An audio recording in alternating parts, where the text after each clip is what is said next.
Hi friends, வணக்கம். Welcome to our channel. இன்றைக்கி உடனடியாக செய்யக்கூடிய பருப்பு இல்லாத டிஃபன் சாம்பார் எப்படி ஈஸியாக டேஸ்டியாக செய்கிறதுன்னு பார்க்கலாம். இது செய்கிறது ஒரு 10 நிமிஷம் போதும், டக்குன்னு ரெடி பண்ணி கொடுத்துடலாம். வாங்க வீடியோக்குள்ளே போகலாம். ஒரு குக்கர் எடுத்திருக்கேன். அதில் 2 தக்காளியை 2ஆக கட் பண்ணிவிட்டு இப்போ குக்கரில் சேர்த்துக்கலாம். அது கூட ஒரு சின்ன சைஸு வெங்காயத்தை கட் பண்ணிவிட்டு சேர்த்துருக்கேன். அது கூடயே 2 பல்லு பூண்டு, ஒரு 3 பச்சை மிளகாய், 1/4 டீஸ்பூன் அளவுக்கு மஞ்சள்தூள், 1/2 டீஸ்பூன் அளவுக்கு சாம்பார் தூள். இப்போ இதுக்கு தேவையான அளவுக்கு உப்பு சேர்த்துக்குங்க. இப்போ இது மூழ்கிற அளவுக்கு கொஞ்சமாக தண்ணி சேர்த்து நல்லா இதை கலந்து கொடுத்துட்டு குக்கரில் மூடி போட்டு ஒரு 2 விசில் வச்சு எடுத்துக்குங்க. இப்போ ப்ரெஷர் எல்லாம் இறங்கிடுச்சு. ஓப்பன் பண்ணி பார்க்கலாம். நல்லா வெந்து வந்திருக்கு. இந்த தக்காளியில் உள்ள தோலை எடுத்துகிட்டு இது மிக்சியில் போட்டு அடித்து எடுத்துங்க. இல்லாட்டினா ஒரு மத்து வச்சு கடைஞ்சி தனியாக எடுத்து வச்சுருங்க. இந்த இட்லி சாம்பாருக்கு ஃப்ரெஷ்ஷாக ஒரு சாம்பார் பொடி தயார் பண்ணிக்கலாம். அதுக்கு ஒரு கடாயில் 2 டேபிள் ஸ்பூன் அளவுக்கு மல்லி விதைகள் எடுத்திருக்கேன். அது கூடயே ஒரு 5 காஞ்ச மிளகாய், 1 டீஸ்பூன் அளவுக்கு வெந்தயம், 1 டீஸ்பூன் அளவுக்கு ஜீரகம் எடுத்திருக்கேன். இப்போ இதை நல்லா வறுத்து எடுத்துக்கலாம். இது நல்லா கோல்டன் ப்ரௌன் கலர் வர்ற அளவுக்கு நல்லா வறுத்து எடுத்துக்கோங்க. அடுப்பை நல்லா லோ ஃப்ளேமில் வச்சுட்டு வறுத்து எடுத்துக்கோங்க. இப்போ நம்மளுக்கு ரெடி ஆகிடுச்சு. இது நல்லா ஆறட்டும். இது ஆறினதுக்கு பிறகு மிக்ஸி ஜாரில் சேர்த்து நல்லா இதை அடித்து எடுத்துகிட்டு வந்துடலாம். பாருங்கள், நம்ம அடித்த பொடி இந்த மாதிரி இருக்கணும். இப்போ இது ஒரு ஓரமாக இருக்கட்டும். இப்போ நம்ம சாம்பார் செய்ய கிளம்பலாம். ஒரு கடாயில் 1 டேபிள் ஸ்பூன் அளவுக்கு எண்ணெய் விட்டுருக்கேன். 1/2 டீஸ்பூன் அளவுக்கு கடுகு, 1/4 டீஸ்பூனோட கொஞ்சம் குறைச்சி எடுத்துக்கோங்க வெந்தயம் சேர்த்துருக்கேன். 1/4 டீஸ்பூன் அளவுக்கு ஜீரகம்.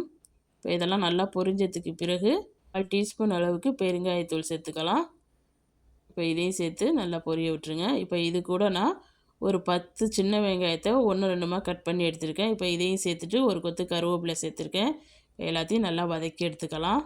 ஒருவேளை உங்கள்கிட்ட சின்ன வெங்காயம் இல்லாட்டினா பெரிய வெங்காயத்தில் ஒரு பாதி வெங்காயத்தை நறுக்கிட்டு சேர்த்துக்குங்க. இப்போ நம்மளுக்கு வெங்காயம் நல்லா வதங்கிருச்சு. இந்த அளவுக்கு வதங்கினா போதும். இப்போ நான் குக்கரில் வேக வச்சதை நல்லா கடைஞ்சிட்டு இதில் சேர்த்துக்கிறேன். நீங்கள் மிக்சியில் வேணாலும் அடிச்சுட்டு இதில் சேர்த்துக்கலாம். இப்போ இது கூட நான் பாத்திரத்தை லைட்டாக அலம்பிட்டு கொஞ்சமாக தண்ணி சேர்த்துருக்கேன். இப்போ இதை ஒரு 4 நிமிஷத்துக்கு அப்படியே நல்லா கொதிக்க விட்டுருங்க. இப்போ நம்ம ஃப்ரெஷ்ஷாக அரைச்ச சாம்பார் பொடியிலேருந்து 1 டீஸ்பூன் அளவுக்கு சேர்த்துக்கிறேன். மீதியை ஸ்டோர் பண்ணி வச்சுக்கிட்டா டிஃபன் சாம்பார் செய்யும்போது நம்ம யூஸ் பண்ணிக்கலாம். இப்போ இதை நல்லா கலந்து கொடுத்துக்கலாம். இப்போ ஒரு கப்பில் 2 டேபிள் ஸ்பூன் அளவுக்கு கடலை மாவு எடுத்துகிட்டு ஒரு 1/2 கப்பு அளவுக்கு தண்ணி சேர்த்து நல்லா கட்டி இல்லாமல் கரைச்சி எடுத்துக்குங்க. இப்போ நம்ம கரைச்சி எடுத்த கடலை மாவை இதில் சேர்த்துருங்க.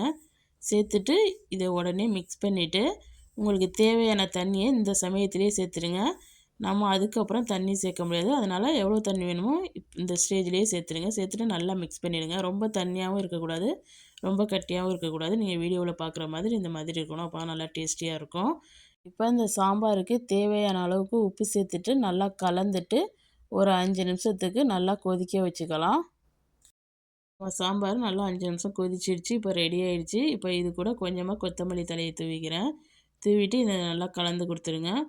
இப்போ அடுப்பை ஆஃப் பண்ணிடலாம். அவ்வளவுதான், நம்ம சுவையான பருப்பு இல்லாத டிஃபன் சாம்பார் சூப்பராக ரெடி ஆகிடுச்சு. நம்மளோட இட்லி சாம்பார் சூப்பராக தயாராகிடுச்சு. நீங்களும் உங்கள் வீட்டில் செஞ்சு பார்த்துட்டு எப்படி வந்துச்சுன்னு கமெண்டில் சொல்லுங்கள்.